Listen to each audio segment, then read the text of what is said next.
All right, demo time. So I was initially planning on spending a lot of time actually importing stuff into Unreal, but you guys seem to have that working pretty well. So I want to show an example of what's due for the prop on Wednesday and do a couple of demos on how to achieve that effectively. This is a gun that I did a couple of weeks ago, and I'm using it as an example because it's pretty close to what I'm expecting on Wednesday. I have a high poly. This one is suffering from some triangulation issues because of a problem I was running into the other day, but we can ignore that. It's got pretty rounded edges and corners, which is actually something worth mentioning. When you're doing hard surface modeling, you want the bevels on the corners to be fat enough that they catch the light when the object is on screen. Since you have limited screen resolution and limited texture resolution, a lot of the time that means you have to cheat and make these edge bevels bigger and softer than they would be on a real object, just so that you get that effect. And the smaller your object and the more low res your texture, the more you have to fatten up that edge bevel to get it to read. So that's something to keep in mind when you're planning out your object. And then over here we have the low poly. It's about 800 tries, so it's lower than what you guys are going to be shooting for. But the important thing is, like, if you just pop it over the high poly, it's pretty tight. There's not a lot of places, here's one, but there's overall not very many spots where it's seriously deviating from the high poly model. Everything is pretty much over itself. The only real protrusions are these sort of screw heads that are already very beveled, which is intentional so that they don't cause problems baking down. They're going to bake down and you're going to be able to see sort of the shape of them because of that bevel. If you have something protruding out straight from the normal map, that is kind of inviting trouble, and that's something to try to avoid. But yeah, sort of beveled, flattened stuff is good for normal maps.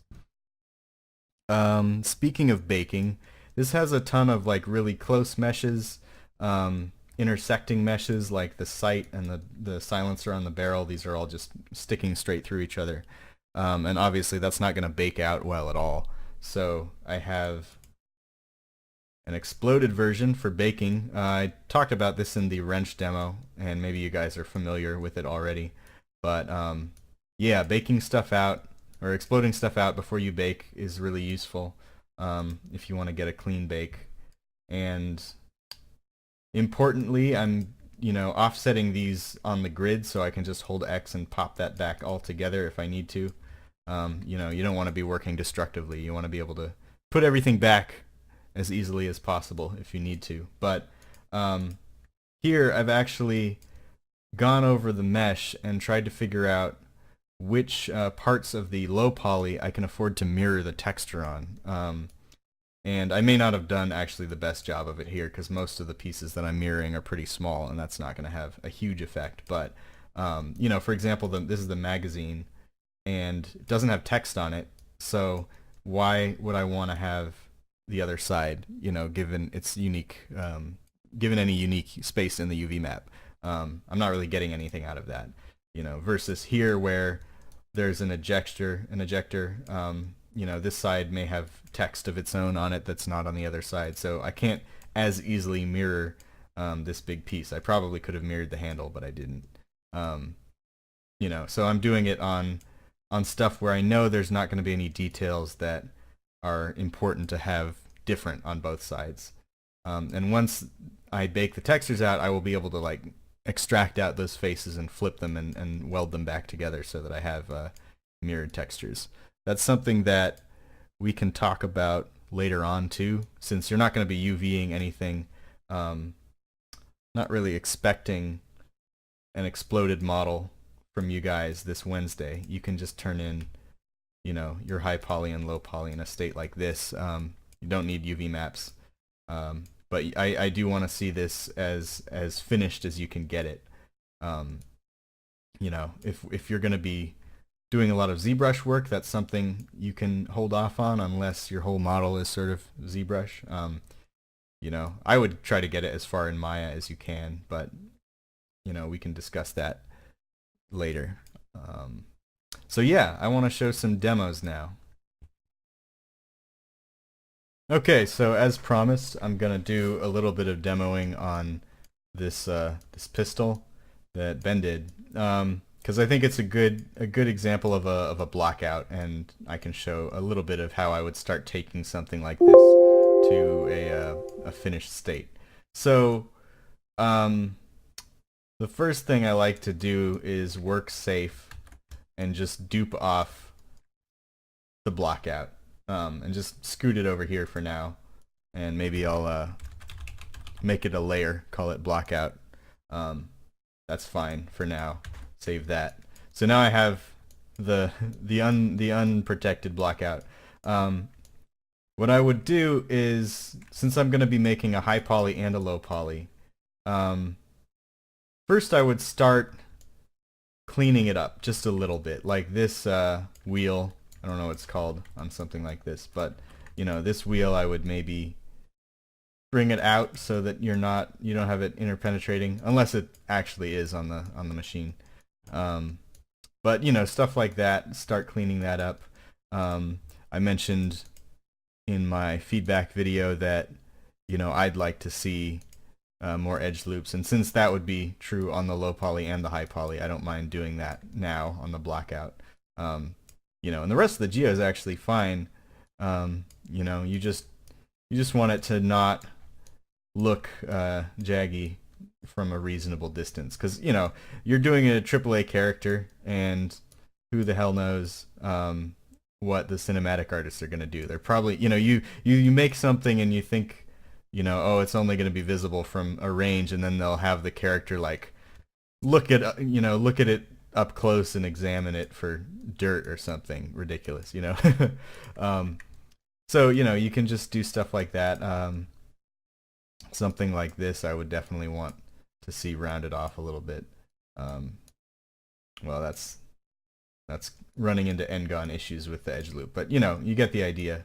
So I would do stuff like that. Anything that you think is going to remain on the low poly, you can do before you start working separately. Oops.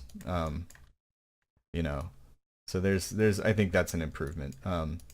You know, this I think needs more sides as well, but I'm not going to do any serious work on this, but you know, just starting to do some examples. So now that I have an improved blockout, I would dupe it off again and just make one called the low poly layer and hide that, and then put the remaining one on a high poly layer. So now I have two copies, and one thing I like to do is make, you know, a material for the high poly that's just I like orange. Orange is a good color for distinguishing it. You know, so now I know which one I'm working on, and I don't get them mixed up, hopefully. So actually, one thing I would, you know, another example of something I would do is like this piece. Do I want to connect that on the low poly, or do I want to just have it interpenetrating? I would say for something like this, it's not worth trying to connect it. It's not going to give you anything. So I would just, you know, clean it up a little bit so that it's just touching the surface rather than sticking through it. And this I actually would have done with the blockout before I duped it off. But in any case, you know, so that's a start. And this is probably one of those pieces that I would then explode out so that it doesn't, you know, you don't run into baking penetration issues. So like if I want to make the high poly version of this piece, I would start, you know, adding control edges. I turn off the edge flow. There we go. You know, this could be round or not. One thing that I like to do is if I have a pretty jagged curve in my low poly, I will put like wide control loops, control edge loops, so that it bends and it looks like a smooth curve, but it's actually a little bit straighter, so that it doesn't deviate from the high poly and the low poly are still pretty similar to each other, while maintaining the like illusion of a curve. I want to make sure I put a pretty harsh control loop here so that that's working. You know, and then not looking at the reference, but assuming this is, you know, straight and flat, can add in control loops here. Oh, that's bad. But so it's starting to look like a real piece of metal.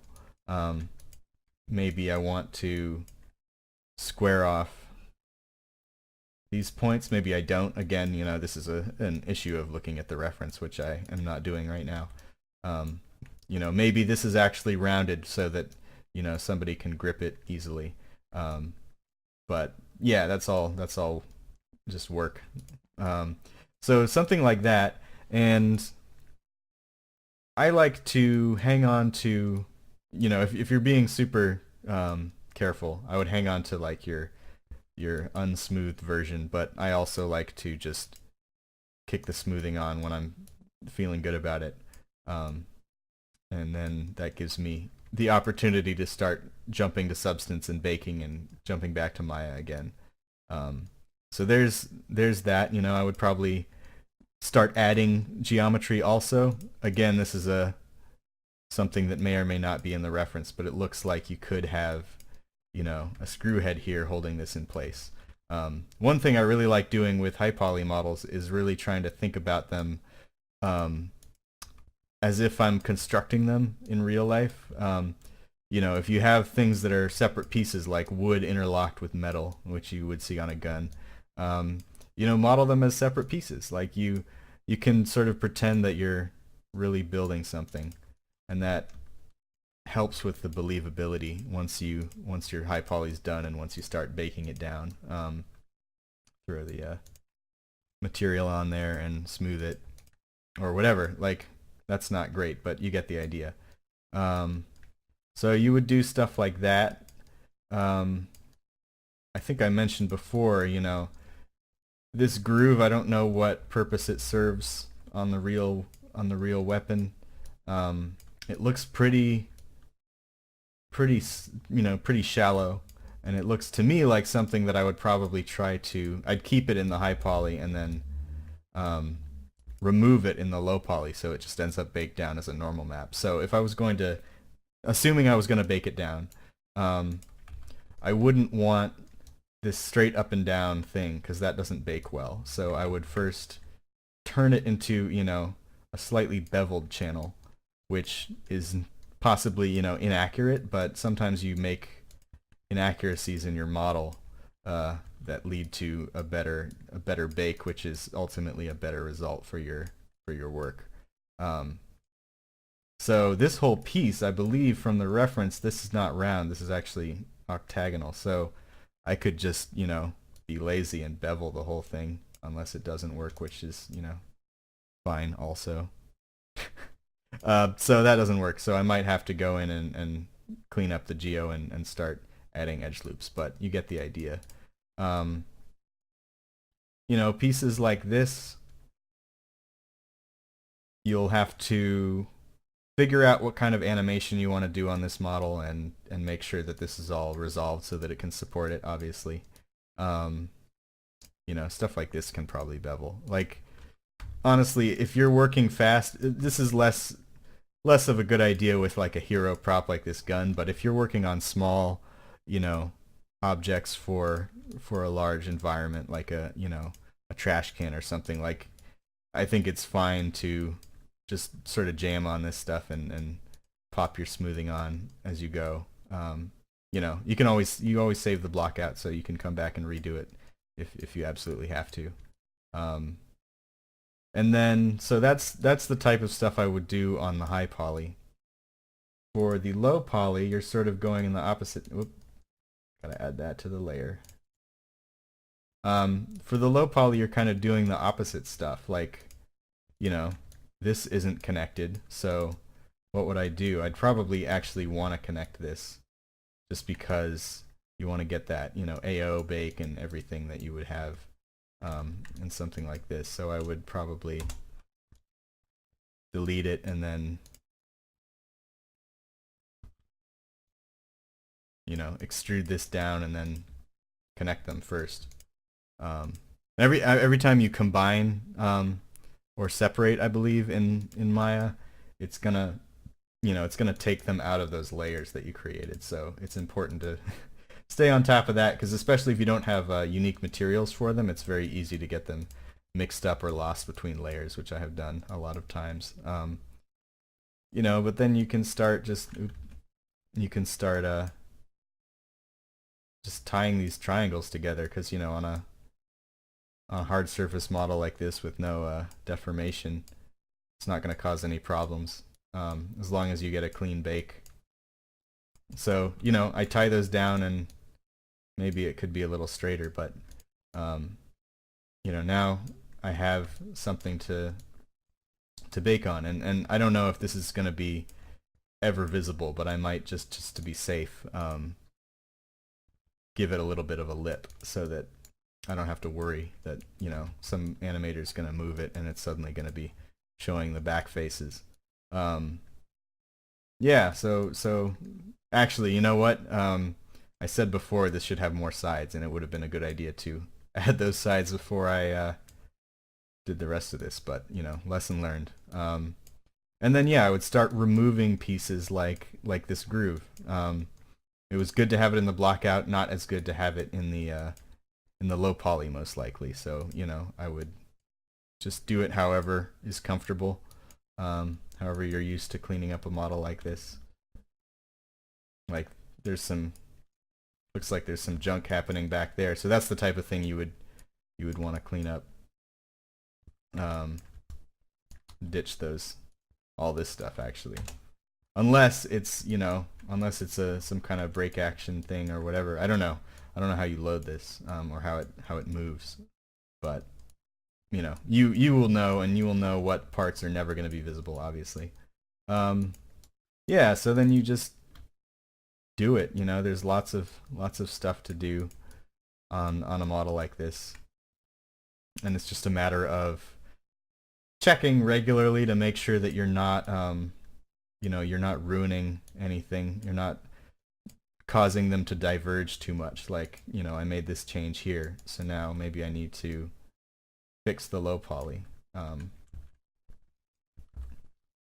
Make sure I grab all the verts. You know, and sometimes you're going to be doing like quad draw or something like that in order to retopologize a more organic object. I think with hard surface stuff like a gun like this, it's just easier to model your block out first. Like, here's an example of something that you got to watch out for. I did not put great edge loops here, so now this is moved, so I would want to go back and fix that, or I can just fix the low poly. Kind of depends, but you know, this is just a matter of time and effort, really. So yeah, I don't think I have too much more I can show with this particular model, but you know, you see where the work is, and you know, like the other one, once it's all sort of made, you maybe start, you know, grabbing pieces and popping them out for your exploded version. Again, that's not due on Wednesday, but something to think about and start planning for. Yeah, so I have one more demo, I think.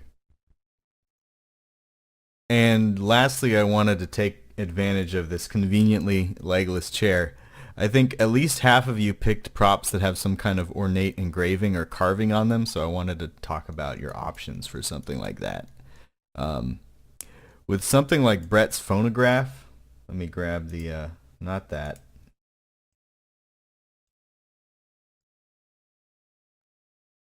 Something like the engravings on here are really shallow, and they don't have a lot of depth complexity. So what I would probably do is paint that on the height map in Substance.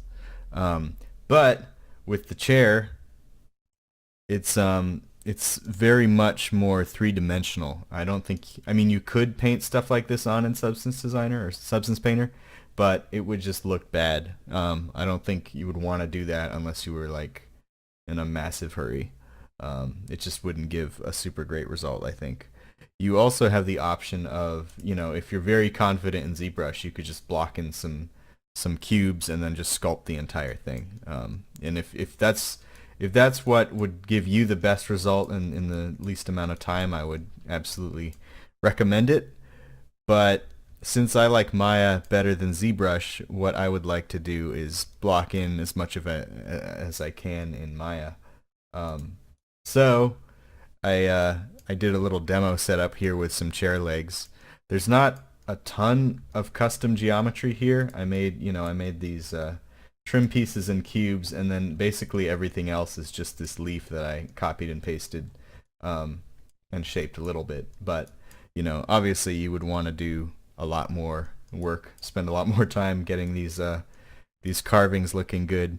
But just having those three-dimensional shapes in place, I think, really helps create the look. What's even better is later on, you can take sort of whole pieces like this into ZBrush, and you can Dynamesh them all together, which will, fill out these sort of spaces and make it look like it was carved out of a single piece of wood. And then on top of that, you can go in and start, chipping off the corners, adding a little bit of wear, and bringing it to life, which really helps. That's the way I would do it, and I think that applies to the engravings on Ben's pistol, whatever stuff might come up on Casey's and Mike's models, etc. But take that with a grain of salt. People have different workflows. If you want to sculpt everything in ZBrush later, that's an option. Let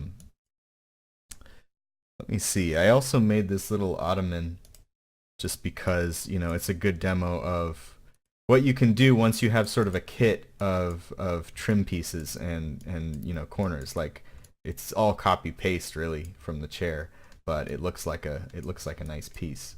And that also leads me into sort of the cushions discussion. I think that your blockout that you have is fine for a blockout, but I don't think I would use it as a base for like your high poly, at least not without a lot more work, just because the geometry doesn't really, the edge flow doesn't follow the cushions particularly closely. You'd want your edge loops to follow these sort of creases, and right now it's not quite happening.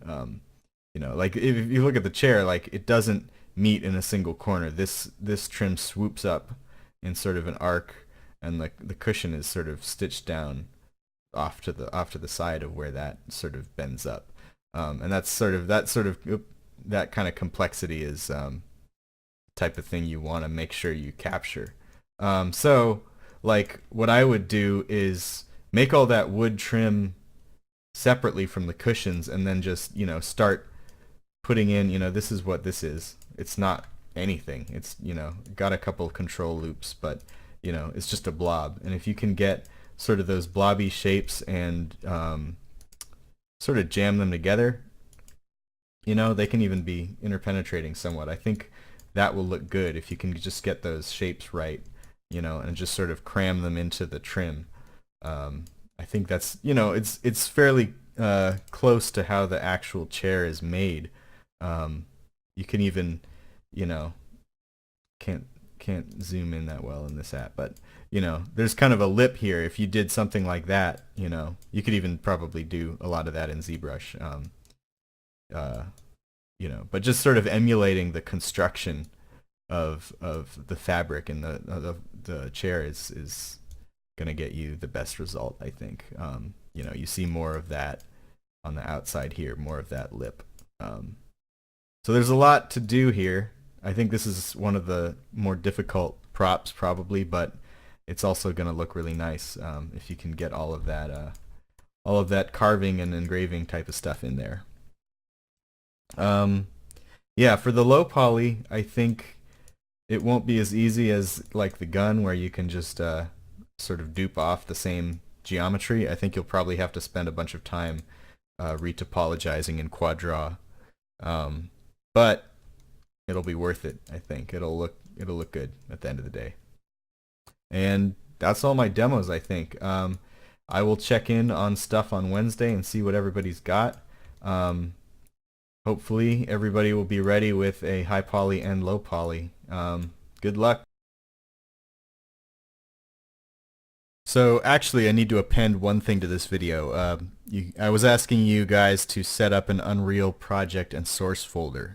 Presumably, you all had to set up an Unreal project in order to get your model in game.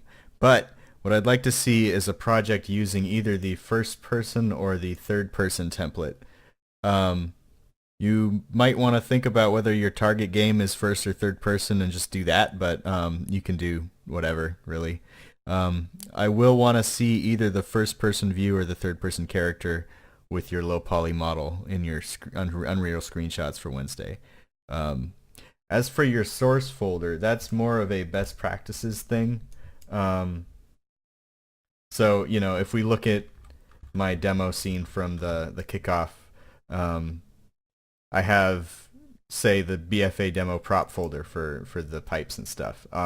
Typically, you would want to have any given thing, you know, in a folder, and then within that directory you have materials, meshes, textures, possibly animations. That's, you know, that's a common way of doing it. Really, you can structure your folders however you think is best.